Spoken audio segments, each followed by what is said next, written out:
My dear friends, Erev Shabbos, Erev Yutes Kislev, Chag HaGeula, Rosh Hashanah Chassidus. Certainly a most propitious time to give tzedakah, to do another mitzvah, and this mitzvah will lead us to the ultimate geula, to the ultimate redemption. Yesterday, we had the opportunity to discuss a little bit about the month of Kislev, Chodesh Kislev, Yutes Kislev, the concept of third. How the third, which the month of Kislev is all about redemption, unity. I want to bring out another parallel between the giving of the Torah, which was on the third month of the year, the month of Sivan, as we explained, and Chassidus.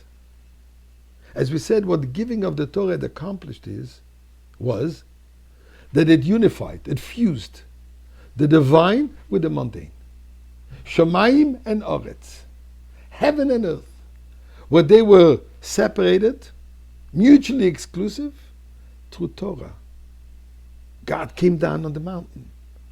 He connected, so to say, physically with the material world, and since then, we can transform a physical object and make it into a holy object. We take a piece of parchment and we make it into tefillin, a mezuzah, a sefer Torah. We take a piece of wool, we make it into tzitzis. We take a candle, could have been for Dinah la Chandelle, and it becomes a holy candle of Shabbat and Yom Tov, where we receive that godly power to be able to transform, to elevate, to metamorphose a physical object into a spiritual entity. Chassidus, with Yutet Kislev, when the Alter Rebbe came out of prison, has accomplished a similar thing. Where Torah and man became one. And first of all, just like before receiving the Torah, we had to be in exile for a long time. In Egypt, 210 years, or 400 if we start counting for much earlier. The Alter Rebbe also had to be imprisoned, with life endangered, to be able to reveal the Torah's Chassidus. But what do I mean to say by the fact that Chassidus has accomplished that Torah and man became one, just like heaven and earth became one entity? So by way of a story, was a chassid, Rabbi Zushe Silberstein. Like many of his colleagues, were thrown into prison, eventually Siberia, for the heinous crime then under the Soviet communist regime, for teaching Torah to little children, for going to shul, for seeing that a mikveh should be available and used. And Rabbi Zushe received compliments of the Soviet generosity, 6 years of fresh air in Siberia.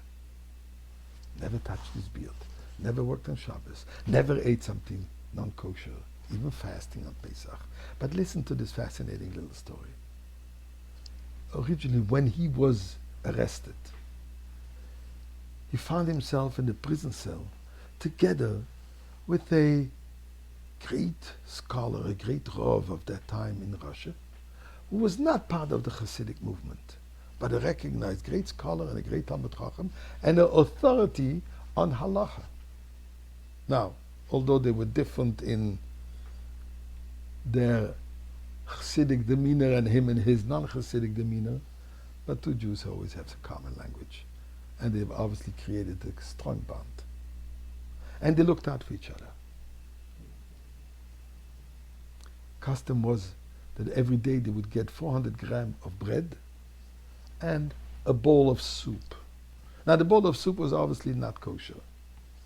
And at the beginning they refused to eat it. And they ate only bread. But when the authorities saw that they don't need the soup, means that they're not hungry, so they cut down the bread in half, only 200 grams of bread. Difficult to survive on harsh labor on a little bit of bread. As the situation was getting worse, The Rav was trying to imply to Rabbi Zushe that we have to start eating the soup, the non-kosher. And Rabbi Zushe says, I'm okay. So far, so good. I'm alive, I'm managing.